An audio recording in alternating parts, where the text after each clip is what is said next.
Before we continue to dive in, let me share a little bit about my story and my background so you can help hopefully understand why I'm here talking to you about this and why I'm so passionate about sharing this topic with you. I came to wearing a CGM, a continuous glucose monitor, like the one this woman has in the picture, about a year ago. You see, I turned 40 and I mistakenly thought that I'm healthy, I live a healthy lifestyle, I'm going to turn 40, I'm going to feel great, I'm not going to be one of those people that turns 40 and everything falls apart. I was one of those people. I turned 40 and I felt like everything was falling apart. I found myself tired and worn out. I had to start my day with coffee. I had coffee sometimes in the afternoon just to get that kickstart of energy because that dip in the afternoon was tough. I was carrying more weight than I felt good with, and no matter how I exercised, what I ate, what I was doing, it wasn't leaving. I wasn't the mom I wanted to be. With my fatigue, my patience was short, and I found myself on nights I'd get home from work, and instead of having the patience to be with my kids, I was short with them, and I started yelling at them when they weren't paying attention to what I was telling them to do.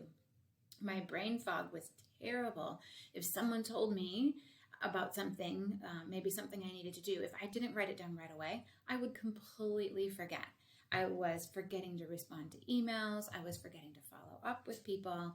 It was really becoming a problem. And I realized it wasn't just postpartum. I had been thinking, I had 3 babies. This is just postpartum brain. It's going to go away. Well, it wasn't going away. And my son at that time was 3 years old. So I had to start figuring out, what am I going to do differently?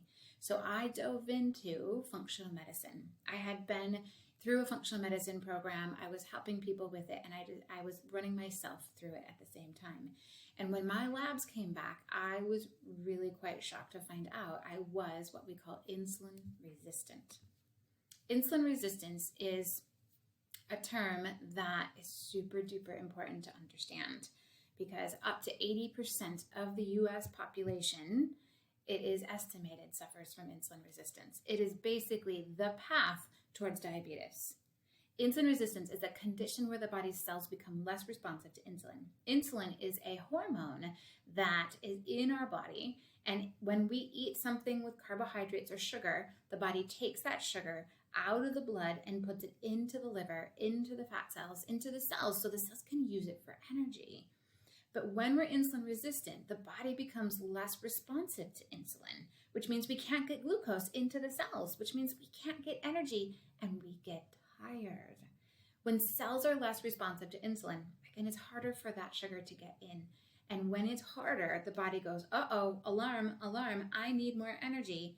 And blood sugars go up, and they go up, and they go up. When blood sugars goes up, what does insulin do? It meets it. Because insulin wants to take that excess sugar out of the bloodstream and put it into the liver and put it into the fat cells. So as blood sugars rise and go above a healthy level, which they're doing, now insulin comes in, takes it out of the bloodstream, and packs it away. We start gaining weight. We move towards non-alcoholic fatty liver disease. We start feeling tired. We start having brain fog. All the things I was describing to you, insulin resistance can be at the root of it. So beyond the fatigue, insulin resistance is a factor in the development of several chronic diseases. Chronically elevated insulin levels are associated with various adverse health effects, such as type 2 diabetes, heart disease, some forms of cancer, PCOS, dementia, infertility, non-alcoholic fatty liver disease, and many, many more. It creates so much inflammation around the body that leads to some pretty scary things. And the cause of this starts with excess consumption of processed foods out of a bag, a box, and a container, refined carbohydrates, white breads, white flours, pasta, grains, inflammation in our bodies, gut and leaky gut dysbiosis or leaky gut, stress of any and all kinds, poor sleep, lack of movement, amongst many others. The toxins in our environment, breathing through our mouths instead of our noses. We could be here all day talking about the causes. But in a moment, we're going to start to get to and we've talked about causes, the effects are above. And in a moment, we're going to get to what do we do about it. regret.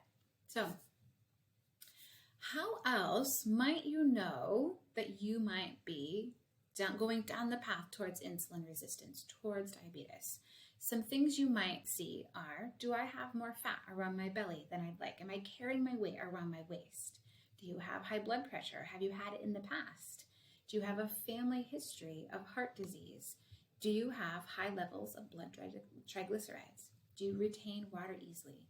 Do you have patches of dark colored skin or little bumps of skin or skin tags at your neck, your armpits, or other areas? Do you have a family member with insulin resistance, type 2 diabetes? In the afternoon or mid-morning, do you get this slump of energy that you need a pick-me-up, you need caffeine, you need something to get you going? Do you get headaches if you skip a meal or go too long without eating? Do you get the hangries? My kids get the hangries almost every day around 5, but adults get that too. So do you get crabby or anxious when you are hungry? Do you wake up in the middle of the night and have a hard time falling back to sleep? This is very common. If you are someone who wakes up in the middle of the night between 1 and 3, midnight, however long, where it is, and you wake up and you have a hard time getting back to sleep, it is often the blood sugar roller coaster your body was on that's creating cortisol spikes that are waking you up in the middle of the night.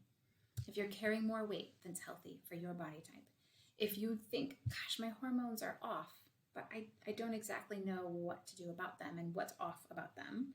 And if you can't lose weight, no matter how hard you try, if you say yes to any of these, stick with me. We're going to walk through and talk about it. Now, there is a connection to perimenopause and menopause, ladies. And the connection is all about estrogen. When we hit about the age of 35 to 40, our estrogen starts to shift. And our estrogen doesn't just go down gradually. Progesterone goes down a bit gradually. Estrogen spikes and it drops and it spikes and it drops and it spikes and it drops. And it continues its decline from perimenopause over the course of anywhere from 2, 3, 4 years up to 10 years towards menopause. And estrogen has this amazing ability to keep insulin levels down. This is called insulin sensitivity. So estrogen keeps insulin down. When we start losing estrogen, that alone makes insulin go up. So when estrogen goes down, insulin goes up. When we are approaching, or when we're in perimenopause, and especially in menopause. This means it makes you more susceptible to insulin resistance and blood sugar problems purely because you're in perimenopause, and you are especially in danger in menopause when your estrogen levels are extremely low. This means, ladies, that we cannot eat, we cannot approach our health in the same way in this phase of life than we did in our 20s and 30s. We have to shift how we eat. We have to shift how we move, how we prioritize our sleep and our stress if we really want to truly feel better. So, what do I do about all of this? How can I change this path? And there is a term called metabolic flexibility. Move my little thing out of the way. And metabolic flexibility was first introduced by Sarah Godfrey. And this is what it means is it's the ability to switch easily from burning sugar to burning energy, from burning sugar for energy to burning fat for energy. And this establishing and accomplishing metabolic flexibility is the key to sustained energy, to that youthful mental clarity that you are so striving for and that I now have. Boosting your metabolism, balancing your hormones, losing those stubborn inches, healing inflammation, and preventing